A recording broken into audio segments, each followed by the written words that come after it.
கர்த்தருக்கு ஸ்தோத்திரம்.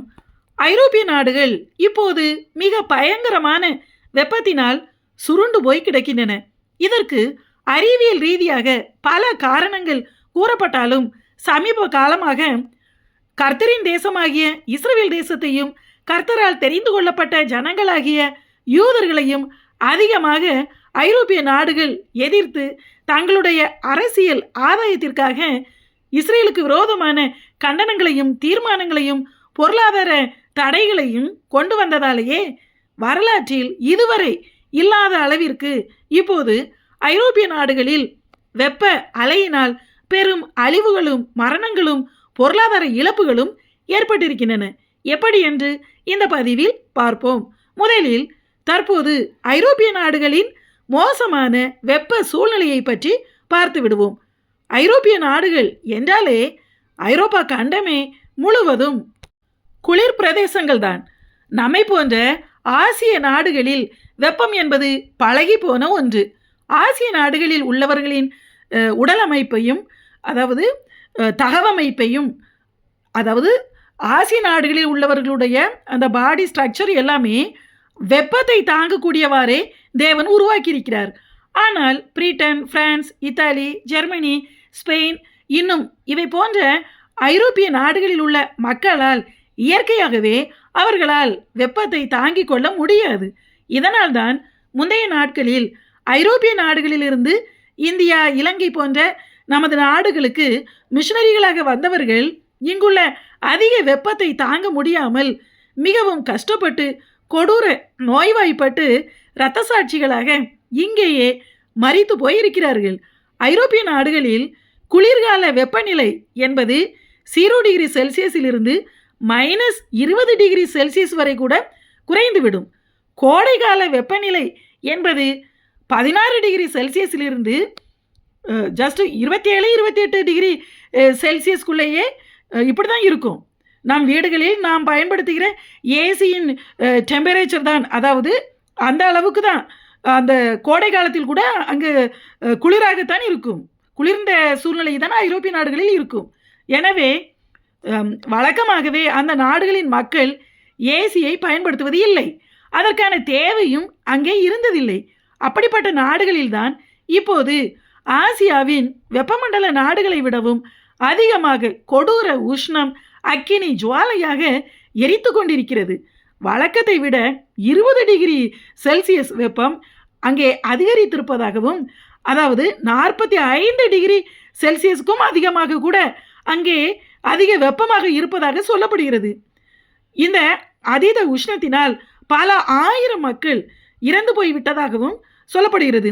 வெப்பம் தாங்க முடியாமல் ஆறு, குளம் போன்ற இடங்களுக்கு செல்கிற மக்களில் அநேகர் தண்ணீரில் மூழ்கி இறக்கிறார்கள். பெரும்பாலும் பள்ளிக்கூடங்களுக்கெல்லாம் விடுமுறை விட்டிருக்கிறார்கள். டைம் மாற்றி சேஞ்ச் பண்ணியிருக்காங்க. பொதுமக்கள் மீது அரசாங்கம் குழாய்கள் மூலமாக வெப்பத்தை தணிப்பதற்காக தண்ணீர் அடிக்கிறார்கள். இதுவரை அங்கே பெரும்பாலோர் ஏசி பயன்படுத்தாததால் மொத்தமாக இப்போது மக்கள் ஏசியை ஆர்டர் பண்ணுவதால் உடனே கிடைப்பதில்லை. இப்போது புக் பண்ணினால்தான் செப்டம்பரில் தான் கிடைக்குமாம். எப்படி பாருங்க. மேலும் ஐரோப்பிய நாடுகளின் வீடுகள் அதிக குளிரை தாங்கும் வகையில் குளிர்காலத்துக்கு ஏற்றவாறு கட்டப்பட்டுள்ளன. அங்கேதான் வெப்பமே இருந்ததில்லையே. எனவே வீடுகளில் வெப்பத்தை ஈர்த்து அந்த வெப்பம் வெளியே போகாதவாறு இருக்கும்படி அப்படிப்பட்ட தொழில்நுட்பத்தில் கட்டப்பட்டிருக்கின்றன. எனவே இப்போதுள்ள அதிக வெப்பத்தினால் அந்த வீடுகள் இன்னும் அதிகமாக வெப்பத்தை உள்ளே அப்படி சக் பண்ணிடுது, அப்படி இழுத்து கொண்டு அந்த வெப்பத்தை வெளியே விடாதவாறுக்கு பிடித்து வைத்துக் கொள்கின்றன. அவர்கள் கட்டிய வீடுகளே இப்போது அவர்களுக்கு, அதாவது அந்த குளிர்காலத்துக்கு ஏற்றவாறு கட்டப்பட்ட வீடுகள், அந்த வீடுகளே இப்போது அவர்களுக்கு பெரும் சோதனையாக சாபமாக மாறிவிட்டது. அதிக வெப்பத்தினால் ஜெர்மனியின் காடுகள் தானாகவே தீப்பற்றி எரிகின்றன. 2ஆம் உலகப் போரில் பயன்படுத்தப்பட்ட குண்டுகள் ஜெர்மனியின் காடுகளில் புதைந்திருப்பதால் இப்போது அதிக வெப்பத்தினால் அந்த குண்டுகள் பயங்கர சத்தத்துடன் ஆங்காங்கே வெடித்து சிதறுகிறதாம்.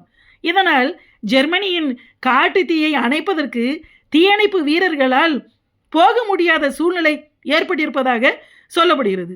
எப்படி பாருங்க.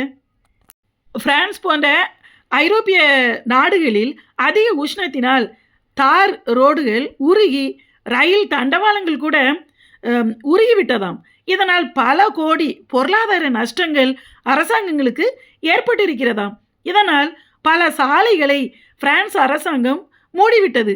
மக்களிடம் எவ்வளவு பணம் இருந்தாலும் ஒரு ஏசி கூட வாங்க முடியாத நிலைமை அந்த நாடுகளில் இப்போது ஏற்பட்டிருக்கிறது. ஏசி மற்றும் குளிர்சாதன பொருட்களை விற்பனை செய்யும் கடைகளில் அவைகளை வாங்குவதற்கு மக்கள் தங்களுக்குள் போட்டி போட்டுக்கொண்டு அடித்துக்கொண்டு சண்டையிடுவதாக கூறப்படுகிறது. ஒவ்வொரு நாளும் ஆயிரக்கணக்கான மக்கள் அதிக வெப்பத்தை தாங்க முடியாமல் இறந்து கொண்டே இருப்பதாகவும் இறப்பு எண்ணிக்கை பல மடங்கு அதிகமாக இருக்கும் என்றும் அரசாங்கங்கள் உண்மை நிலவரத்தை வெளியிடாமல் மறைத்து கொண்டிருக்கின்றன என்றும் சொல்லப்படுகிறது. மிக அதிக உஷ்ணத்தினால் அநேக இடங்களில் அங்கே காடுகள் தீப்பற்றி எரிந்து கொண்டிருக்கின்றன. இதற்கு அறிவியல் ரீதியாக இந்த வருஷம் ஏற்பட்டிருக்கிற சூப்பர் எல்னினோ தான் காரணம் என்றும் ஒமேகா பிளாக் அங்கே ஏற்பட்டிருப்பதாகவும் அறிவியல் ஆராய்ச்சியாளர்கள் கூறுகிறார்கள். அதாவது ஆப்பிரிக்க கண்டத்தில் உள்ள சகாரா பாலைவனத்திலிருந்து வடக்கே ஐரோப்பிய கண்டத்தை நோக்கி கடுமையான வெப்ப காற்று வீசுவதாகவும் அந்த வெப்ப அனல் காற்று ஐரோப்பிய கண்டத்தை விட்டு கடந்து போகாமல் பருவநிலை மாற்றத்தால், அதாவது ஆப்பிரிக்காவில் அந்த சகாரா பாலைவனத்திலிருந்து வந்த உஷ்ண கொடூர காற்று ஐரோப்பா கண்டத்துக்கு வந்து ஐரோப்பா கண்டத்திற்கு மேலே ஒரு குடை போல மூடிக்கொண்டு வளிமண்டலத்தின் உள்ளே, அதாவது ஐரோப்பிய நாடுகளிலிருந்து வெப்பத்தை வெளியே போக விடாதபடிக்கு ஒரே இடத்தில் பிடித்து வைத்து கொண்டிருப்பதாகவும் கூறப்படுகிறது. இதை ஒமேகா பிளாக் என்று குறிப்பிடுகிறார்கள். ஒமேகா என்பது கிரேக்க எழுத்து ஆகும். அந்த எழுத்து பார்ப்பதற்கு குவிந்து குடை போல் இருக்கும். அதனால்தான் அந்த ஒமேகா எழுத்தின் வடிவத்தை போல ஐரோப்பிய நாடுகளில் வெப்பத்தை அந்த நாடுகள் மேல் ஒரே இடத்தில் வெப்பம் குவித்து வைத்து வெப்ப அனலை அங்கிருந்து வெளியேற விடாமல் அந்த கால சூழ்நிலை அது பிடித்து வைத்திருப்பதால் ஒமேகா பிளாக் என்று பெயரிட்டிருக்கிறார்கள். ஆனால் நம்முடைய தேவனாகிய கர்த்தர் இயேசுவின் நாமம் அவர் அல்பாவும் ஒமேகாவுமாய் இருக்கிறார் என்பதுதான். ஒமேகா நம்முடைய கர்த்தரின் நாமம். ஒமேகா தேவனாகிய கர்த்தர் இப்படி அனுமதித்து இருப்பதால் தான் ஐரோப்பிய இயற்கையான குளிர் பிரதேச நாடுகளில் இப்போது ஒமேகா பிளாக் உருவாகி இருக்கிறது. ஒமேகா தேவன்தான் அங்கிருந்து வெப்பத்தை வெளியேற விடாதபடி ஐரோப்பிய நாடுகளின் மேல் வெப்ப அக்கினியை குவித்து வைத்திருக்கிறார் என்பதுதான் உண்மை. காரணம், இஸ்ரேலுக்கு எந்தெந்த நாடுகள், அதுவும் கிறிஸ்தவ நாடுகள் என்று தங்களை சொல்லிக் கொள்கிற அமெரிக்கா மற்றும் ஐரோப்பிய நாடுகள் இதுவரை வரலாற்றில் ஆசீர்வாதமாக பொருளாதார செழிப்புடன் உயர்ந்ததற்கு காரணமே அந்த நாடுகள் இஸ்ரேலுக்கு ஆதரவாக இருந்ததால் தான் தேவன் அந்த நாடுகளை ஆசீர்வதித்தார். இதை குறித்து ஏசாயா 49:23 ராஜாக்கள் உன்னை வளர்க்கும் தந்தைகளும் அவர்களுடைய நாயகிகள் உன் கை தாய்களுமாய் இருப்பார்கள் என்று இஸ்ரவேல் தேசத்திற்கு ஆதரவாக அமெரிக்க ஐரோப்பிய நாடுகள் இருக்கும் என்று தேவன் கூறியிருக்கிறார். இதுவரை அந்த கிறிஸ்தவ நாடுகள் இந்த வசனத்திற்கேற்ப 1948 இஸ்ரேல் சுதந்திரம் அடைந்ததில் இருந்தே எல்லா விதத்திலும் எப்போதுமே இஸ்ரேலுக்கு யூதர்களுக்கு மிக ஆதரவாகவே அந்த நாடுகள் இருந்தன. இந்த காரணத்தால் தான் தேவனும் அந்த நாடுகளை மிகவும் ஆசீர்வதித்தார். ஆனால் யாத்திராகமம் 23:22 நான் உன் சத்துருக்களுக்கு சத்துருவாகவும் உன் விரோதிகளுக்கு விரோதியாகவும் இருப்பேன் என்றும் ஆதியாகமம் 12:3 உன்னை ஆசீர்வதிக்கிறவர்களை நான் ஆசீர்வதிப்பேன், உன்னை சபிக்கிறவனை சபிப்பேன் என்றும் தேவன் இஸ்ரவேல் ஜனங்களுக்கு சொன்னபடியே இப்போது ஐரோப்பிய நாடுகளின் மேல் தேவ கோபம் மிக கடுமையாக வந்திருக்கிறது. இஸ்ரேலை எதிர்ப்பதால் தங்கள் மீது சாபத்தை அந்த நாடுகள் வாங்கி கொண்டன.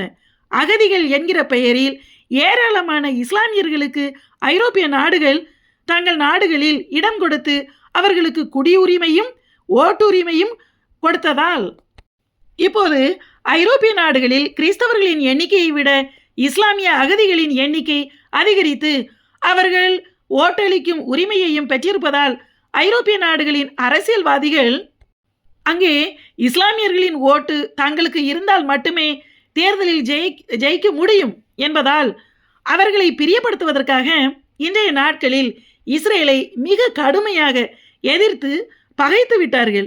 இஸ்லாமிய அரபு நாடுகளை விட தங்களை கிறிஸ்தவ நாடுகள் என்று சொல்லிக் கொள்ளுகிற ஐரோப்பிய நாடுகள் தேவ சித்தத்துக்கு விரோதமாக இஸ்ரேலை இன்றைய நாட்களில் பல விதங்களில் எதிர்க்கிறார்கள்.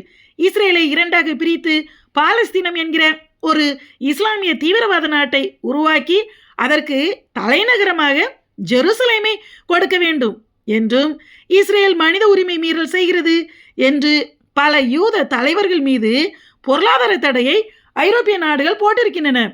இப்போதைய இஸ்ரேல் ஈரான் யுத்தத்தில் கூட ஐரோப்பிய நாடுகள் இஸ்ரேலுக்கு ஆதரவாக இருக்காமல் இஸ்ரேலை மட்டுமே குறை சொல்லிக் கொண்டு எதிர்த்து கொண்டிருக்கின்றன.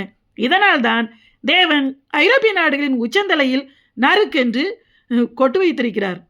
இப்படி நடக்கிற சம்பவத்தை தான் இப்படி சொல்கிறோம். அதான் நடந்துட்டு இருக்கு. தேவன் கட்டளையிட்டு இருப்பதால் தான் வரலாறு காணாத வெப்ப அலை ஐரோப்பிய கண்டத்தை விட்டு விலக மறுத்து அங்கேயே குவிந்து நின்று எரித்து கொண்டிருக்கிறது. இனி இப்படித்தான். இனிய அந்திகிறிஸ்துவும் ஐரோப்பிய யூனியனிலிருந்து தான் வெளிப்படுவான். அந்திகிறிஸ்துவின் உபத்திரவ கால வாதைகள் எல்லாமே அக்கினி வெப்பத்தாலான சுட்டெரிக்கும் வாதைகள் தான். இப்போதே அதற்கு அடையாளமாக அது ஐரோப்பிய நாடுகளில் ஆரம்பமாகிவிட்டது.